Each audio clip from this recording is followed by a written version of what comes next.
نحمده ونصلي على رسوله الكريم أما بعد فأعوذ بالله من الشيطان الرجيم بسم الله الرحمن الرحيم إنما نطعمكم لوجه الله لا نريد منكم جزاء ولا شكورا صدق الله مولانا العظيم درود شریف پڑھیے.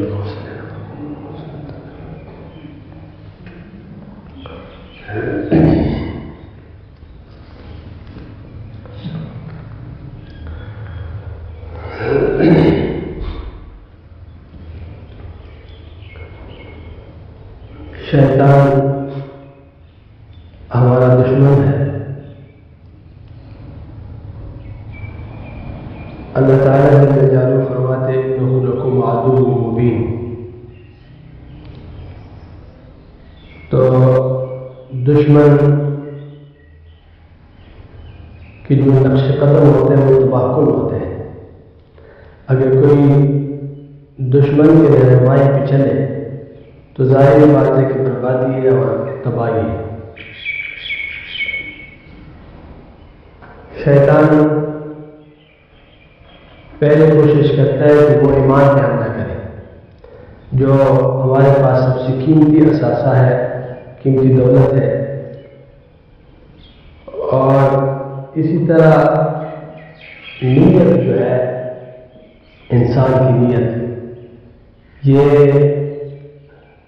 ایسی عظیم چیز ہے کہ اس کی درستگی سے اور نیت کے حسن سے اور اس میں اعمال کا وزن بھی پیدا ہوتا ہے. اللہ تعالیٰ کے ہاں اس کی قیمت بھی بڑھتی ہے اور میزان عمل میں اس کی قیمت شکل بھی بڑھ جاتا ہے. تو نیت کے بہت برکت ہوتی ہے. ظاہر بات ہے مدار نیت پر ہے. بخاری شریف کی جو پہلی حدیث ہے وہ انما الاعمال بالنیات ہے کہ اعمال کا دار وہ نیت ہوتا ہے. تو نیت اگر عمل کی نیت درست ہے اور وہ عمل بوجہ اللہ ہے, اللہ تعالیٰ جل جلالہ کی رضا کے لیے ہے, اس کے خوشنودی کے لیے ہے, تو اللہ کی اس کی قیمت بھی ہے. اللہ تعالیٰ جل جلالہ اس کی نیت کے مطابق اس پہ عطا بھی کرتے ہیں. اللہ بچائے اگر نیت میں فساد ہو تو اس فساد نیت کی وجہ سے بڑے بڑے اعمال ضائع ہوتے ہیں, بڑے بڑے اعمال ضائع ہوتے ہیں اور اس کی اللہ کی حیثیت ختم ہو جاتی ہے. اللہ کی اس کی قدر و قیمت نہیں رہتی. ڈانچے ہوتے ہیں بڑے شاندار اور خوبصورت قسم کے, وہ ڈانچے قائم ہوں گے. اصل بات تو یہ ہے کہ اللہ کی حیثیت قیمت لگتی ہے اس کی, تو وہ قیمت نہیں ہوتی. اس کی بنیادی وجہ یہ ہوتی ہے کہ ان جو نیت ہے وہ نیت میں فساد ہے. تو شیطان ایسا دشمن ہے ہمارا کہ وہ ڈائریکٹ حملہ نیت میں کرتا ہے. وہ کہتے ہیں نیت میں فساد ڈال دے تاکہ اعمال تباہ ہو. تو دشمن ہے اور جانتے ہیں کہ جہاں سے زیادہ نقصان ہوتا ہے وہ جگہ معلوم ہے اس کو کہ یہ اعمال ہے. تو اعمال میں یہاں سے اس کو ریا کا انجیکشن لگائے تو پھر معاملہ باقی اس کے عمل خراب ہے. تو اس وجہ سے یہ جو تصحیح نیت ہے, نیت کی درستگی ہے, حسن نیت ہے, بہت اہم ہے. سارے اعمال کا دارومدار اس پر ہے. آپ دیکھیں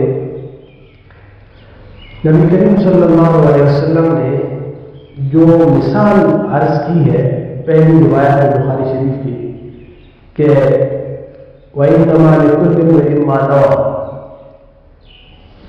تو آگے یہ ارشاد فرمایا کہ اگر کسی کی ہجرت دنیا کے لیے ہے یا کسی عورت کے لیے ہے تاکہ اس سے نکاح ہو تو اس کی ہجرت کس کے لیے ہے, اسی کے لیے.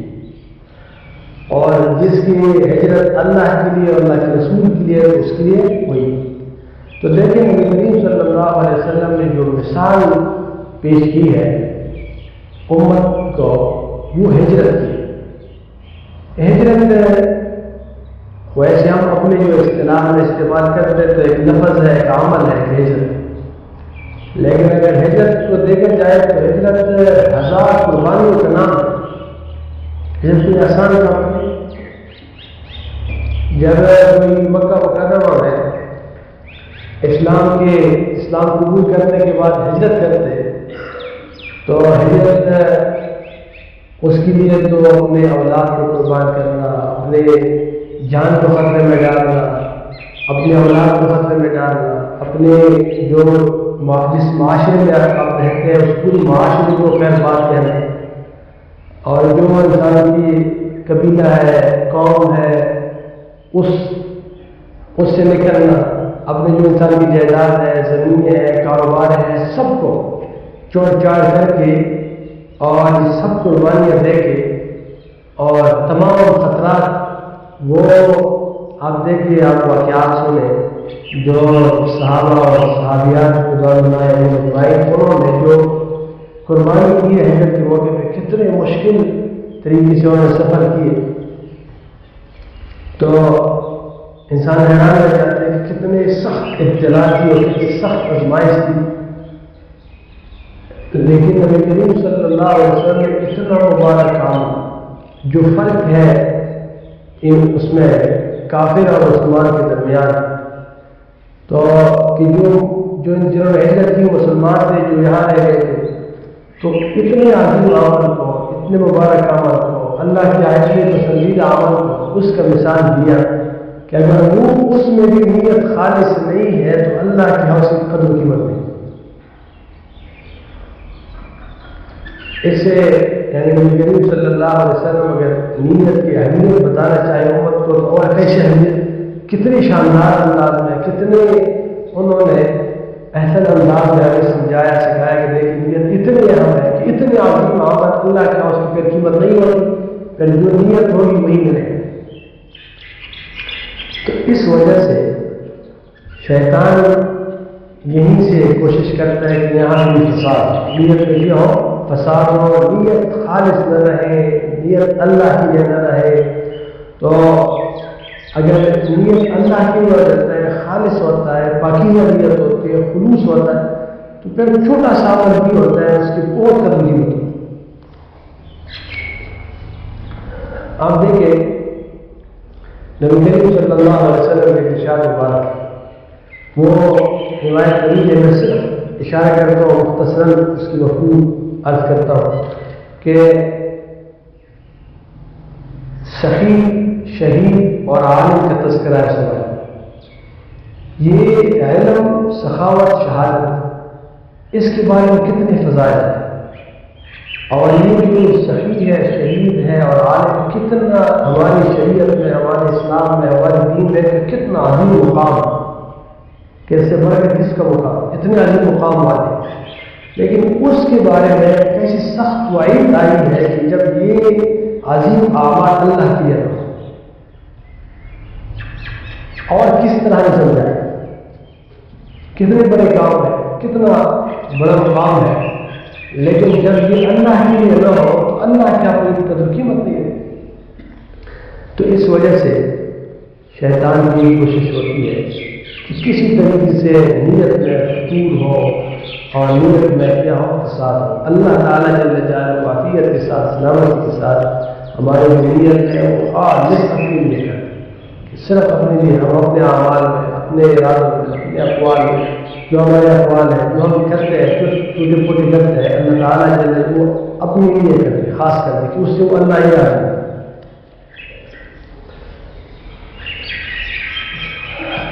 اگر عمل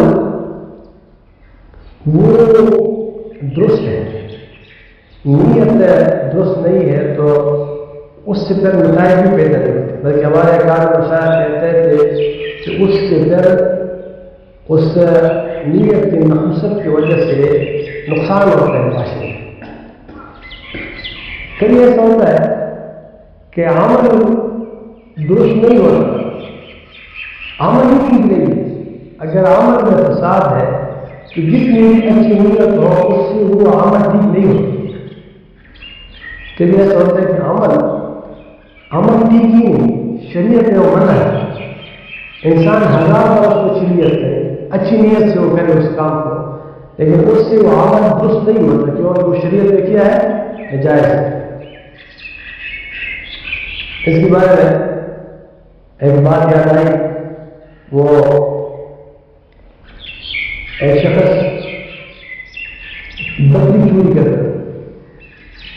بکری چوری کرتا تھا اور گوشت کو صدقہ کرتا. تو کسی دوست نے کہا اس کو کہ یہ آپ کیا کرتے ہیں؟ اتنے مشقت کرتے ہیں اور اتنی محنت کرتے ہیں، جان مارتے ہیں، کوئی بکری چوری کرتے ہیں اور چوری کرنے کے بعد اس کو بیچتے ہیں اور اس کے بعد آپ اس کو ذبح کرتے ہیں اور اس کی جو گوشت ہے اس کا صدقہ کرتے ہیں. تو یہ کون سا فلسفہ ہے؟ اور کہتے بڑی گہرائی ہے لیکن آپ سمجھ لیجیے اس چیز کی.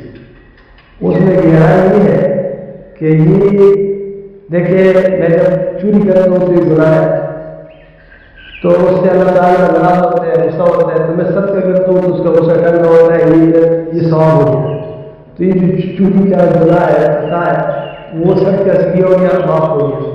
اور چمڑا مجھے بچت ہوتا ہے، چمڑا مجھے بچت ہوتا ہے. تو اور جیتے تو ابھی یہ نہیں جانتا بیچارہ. ہمارے علاقے میں ایک چرسی تھا، ہمارے محلے کے قریب رہتا تھا.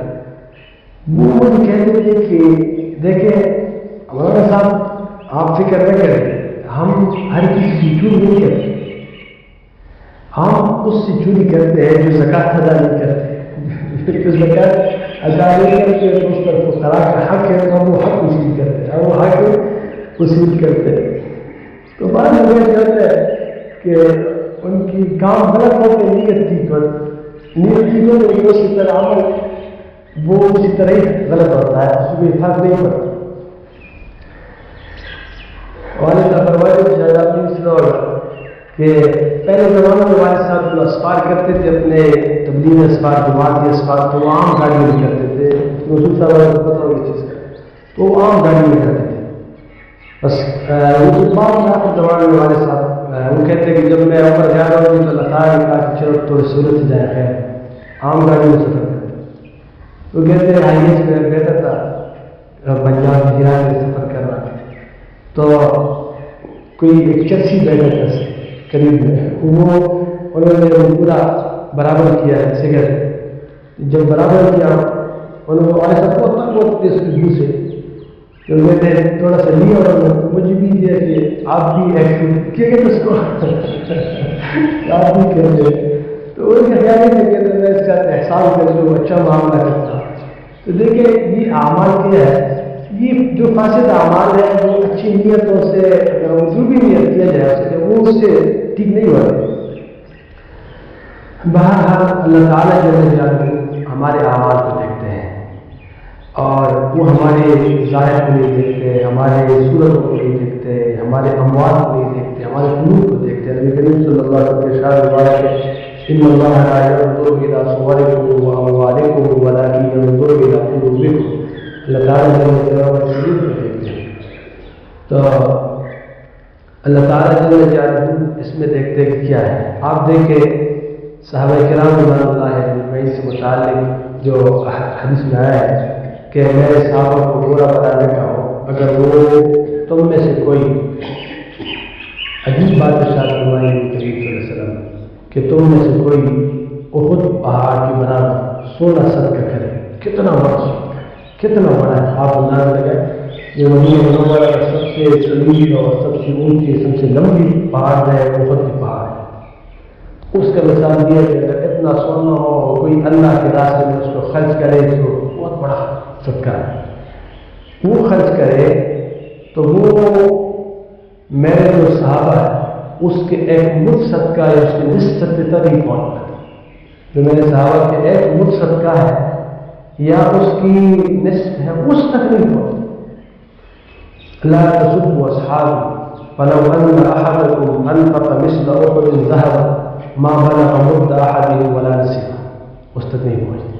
تو آپ اندازہ لگائیں اتنی وزن، اتنی قدر و قیمت جو اللہ کے یہاں لگتی ہے ایک بت کے، تو یہ کس چیز کی لگتی ہے؟